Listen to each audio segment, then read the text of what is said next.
abin dogaranmu.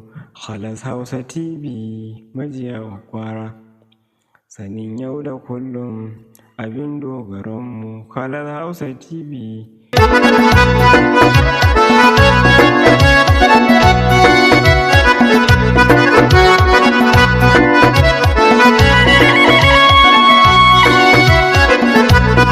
Daga kudancin ƙasar nan, a ƙoƙarinsa na ganin ci gaban 'yan arewa mazauna kudu, mai ajiyan same Alhaji Zubairu Mele ya yi kira ga shugabannin 'yan arewa su haɗa kansu don ganin ci gaban 'yan arewa a wannan yanki.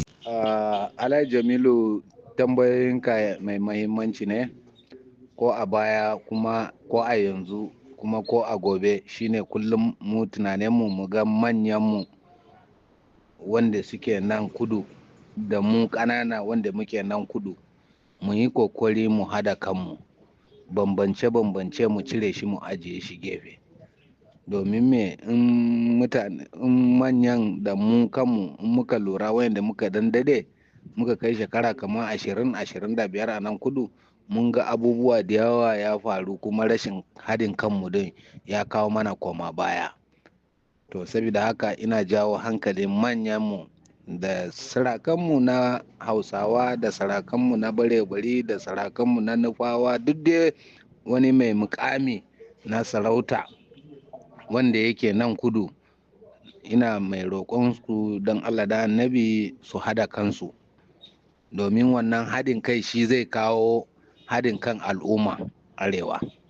Mu kuma ƙanana wanda muke a bayansu, mu ma mu yi ƙoƙari mu haɗa kanmu, mu ji tsoron Allah, Allah Ubangiji ya ba mu lafiya da zaman lafiya. Game da maganan shinge na hanya wanda daga police mopo, division police, custom da sauran dai su ne dai wayannan, su irin su civil defense. To abinda mu muke jawo a manyan nan hankalinsu ya je wajen nan, muddin in ba su yi wani abu ba a kan wannan abu din, to muna samun koma baya, muna samun reni daga ainihin makwautanmu. Duk da dai mun sani akwai kalubalen insecurity da muke fama da shi, to amma duk da haka abinda mu muke kallo din ya wuce abinda kowa yake tsammani. Saboda za a gani hukuma nan hanyoyin ma wanda yake haɗe da ƙasashe 15 da namu, muna karkashin wannan kungiya na ECOWAS. To in ka duba mutanen nan kullum suna zuwa kasuwanci, mu kuma muna tafiya, amma mu in muka tsallake kasashensu, su ma suna fama da wannan irin wannan issue din insecurity din. Amma ba za ka taba gani irin wannan shingen da kamar namu police, division police yana da checking point kamar 10, 20.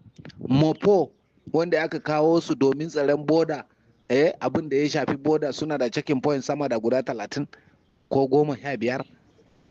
Haka custom wanda yake Allah ya ji kan marigayi a baya ya ce duk inda aka wuce kilomita 30 ko zuwa 20 ba a so a ganto. Daga kilomita 20 din ma har cikin gari mun sani da duk abin da ake yi din muna sane, su ma sun sani. To su gyara, mu gyara, Allah kuma ya gyara mana gabaki daya. Wannan shine karshen bayani.